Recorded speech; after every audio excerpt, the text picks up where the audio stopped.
I'm Dr. Rupinder and today I am going to give you a healthy tip on osteoarthritis. Osteoarthritis or you can say rheumatoid arthritis, दोनों patient इस diet को या tip को follow कर सकते हैं। सबसे पहले आपको अगर हम बात करेंगे फिशेस के बारे में, देखिए जितने भी ऑयली फिशेस होती हैं वो बहुत ही ज़्यादा आपके डिजीज़ को प्रिवेंट करने के लिए इफ़ेक्टिव रहती हैं और उसके अंदर अच्छी मात्रा में जो है वो ओमेगा 3 फैटी एसिड्स पाए जाते हैं। ये जो पॉलीसैचुरेटेड फैट्स होते हैं they have anti inflammatory property. इनके एंटी इन्फ्लाम प्रॉपर्टी होने के कारण ये लोग आपको स्टिफनेस और इन्फ्लामेशन में ईज करते हैं।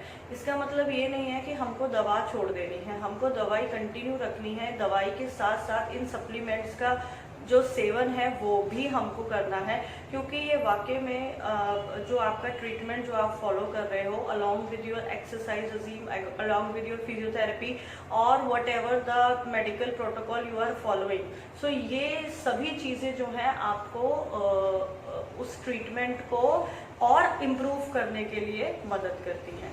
तो आपको जो अपनी डाइट के अंदर at least 1 portion per week fish का जो कंजप्शन है वो बहुत ही अच्छा है, वो पेशेंट कर सकते हैं।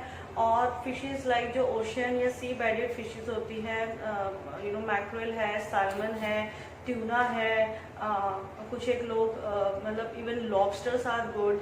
तो ये जो चीज़ें हैं ये आप अपनी डाइट में इनकलकेट कर सकते हैं। और जो कि लोग फिश खाना नहीं पसंद करते हैं, those who are vegetarian, so they can get done, so they can take the omega 3 fatty acid के जो बाहर सप्लीमेंट्स या कैप्सूल्स मिलते हैं तो वो आप अपनी डाइट में ले सकते हैं। तो कई लोग जो होते हैं मैंने देखा है वो इस ओमेगा 3 के कंपैरिजन में, क्योंकि क्या होता है ना, मैं आपको बताती हूँ, डॉक्टर से हम लोग ज़्यादा इंटरेक्ट नहीं करते हैं, लेकिन हम मीन्स पेशेंट्स। सो पेशेंट जो है वो डॉक्टर्स को तो सच बताते नहीं हैं और उनका जो प्रॉब्लम होता है वो कभी कभी जब इन्वेस्टिगेशंस के लिए आते हैं या जो मैं जितने मेरे अराउंड्स जितने भी मैं लोगों को देखती हूँ मिलती हूँ, तो मुझे क्या रिप्लाई आता है कि अरे वो फ़िश ऑयल खाने से ना हमारे को बहुत ज़्यादा डकार आती है, हमको बहुत ज़्यादा अनकंफर्टेबल होता है। खासकर जो वेजिटेरियन पेशेंट होते हैं उनको बहुत कंप्लेंट्स होता है। तो उसके लिए मैं आपको एक सोल्यूशन बताती हूँ। जो आपको खाना खाना है उसके मील से पहले या बाद में, आप कई लोग क्या करते हैं मील से पहले ले लेते हैं या फिर कई लोग होते हैं मील के बाद लेते हैं, तो that is not gonna digest. So आप इससे बेटर है जब आप खाना खाते हैं बिटवीन द मील्स आप इस टैबलेट को कंज्यूम कीजिए। सो आपको जो ये ऐसा अनकंफर्टेबल वाला सीन है वो आपके साथ नहीं होगा।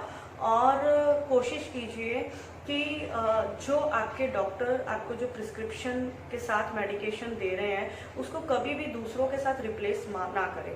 पेशेंट क्या करते हैं, ओमेगा 3 नहीं खाते, वो लोग बाहर का दूसरा जो फिश ऑयल है, बहुत लोकल्स मिलते हैं मार्केट में केमिस्ट पे अलग अलग कंपनीज के, क्रेल ऑयल है, देन फ्लैक्सीड ऑयल है, तो कोई भी उनको कुछ भी बता देता है तो वो लोग शुरुआत कर देते हैं। तो ये सभी चीज़ें आप इस तरीके से मत कीजिए, क्योंकि जो ओमेगा 3 फैटी एसिड है it is an a very essential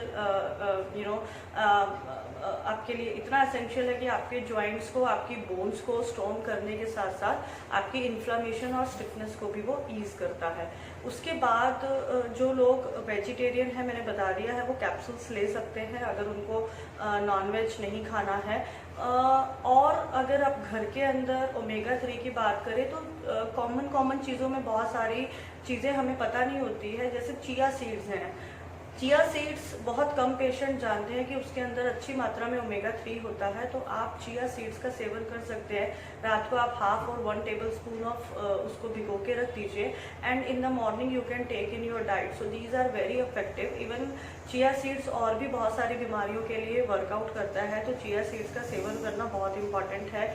आप उसको डेली कर सकते हैं जिन लोगों को नॉनवेज भी नहीं खाना है। तो ये एक छोटी छोटी चीज़ें हैं जो हम अपनी डाइट में मॉडिफिकेशन ला सकते हैं। दूसरी चीज़ फ्लैक्स सीड्स आते हैं, उसका ऑयल भी आता है जैसे अभी मैंने आपको बताया, तो अगर वो भी आपको यूज़ करना है तो आप बेसिकली ऑयल से ज़्यादा अगर आप फ्लैक्स सीड्स यूज़ करते हैं, जैसे मैं भी मेरे घर पे कोई भी सैलड्स बनाती हूँ, कुछ भी बनाती हूँ, तो सैलड्स के अंदर मैं फ्लैक्स सीड्स डालती हूँ। कभी लड्डू बनाते हैं हम लोग, उसमें आप फ्लैक्स सीड्स ऐड कर सकते हो। तो इस तरीके से आप मॉडिफिकेशन करके उसको यूज़ कर सकते हो, बट आप उसको रिप्लेस नहीं कर सकते हो ओमेगा 3 के साथ। जो आपके कैप्सूल्स है, जो आपको डॉक्टर खा सकते हैं। दो स्पेशल कई पेशेंट्स को लगता है कि वॉलनट बहुत गर्म होता है, हमको नहीं खाना चाहिए। ऐसे बहुत सारे लोग मेरे पास कंप्लेंट्स लेके आते हैं, या मेरे को मेरे मैसेंजर्स पे या मेरे यूट्यूब पे कमेंट्स आते ही रहते हैं मुझे।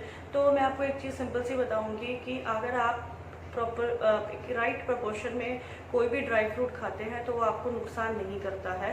तो आप वॉलनट और बादाम, ये दोनों जो है वो कंज्यूम कर सकते हो, और लेकिन एक स्मॉल प्रपोर्शन में करना है। ऐसा नहीं है कि हमको बहुत सारा खाना शुरू कर देना है। तो अगर आप प्रॉपर वे में खाएंगे, ऑलिव ऑयल्स के अलावा और भी काफ़ी ऑयल्स हैं जो आपके स्टिफनेस और इन्फ्लामेशन को ईज करते हैं। जैसे एक्स्ट्रा वर्जिन ऑलिव ऑयल के अंदर एक हाई लेवल ऑफ ओलियोकैंथेल रहता है, विच हैव सिमिलर प्रॉपर्टी जो हम non steroid anti inflammatory drugs देते हैं, उसके अंदर सेम एंटी इन्फ्लामेटरी जो है वो प्रॉपर्टीज़ होती हैं।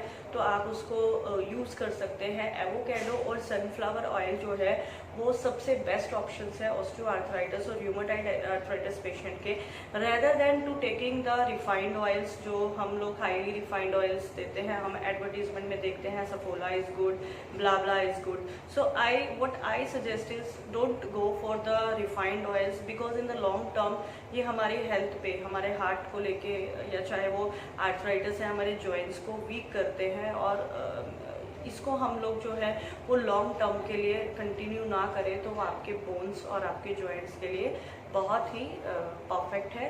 सो आई होप आपको मेरा ये वीडियो पसंद आएगा, और आप अपने नियर एंड डियर्स को जो इस प्रॉब्लम से सफ़र कर रहे हैं उनको ये ज़रूर शेयर करेंगे। सेकेंडली, जो मैं इस वीडियो के थ्रू आपको बता रही हूँ, आप प्लीज़ मेरा चैनल ज़रूर सब्सक्राइब करिए, क्योंकि मैं जो वीडियोस बनाती हूँ वो इंटरलिंक होते हैं। अगर मैं कल कुछ और अपडेट्स दूँ ऑस्टियोआर्थराइटिस पे, तो आपका चैनल जो है वो आप सब्सक्राइब करेंगे तो आपको और मोर हेल्दी अपडेट्स मिलने के ईज़िली आप ढूंढ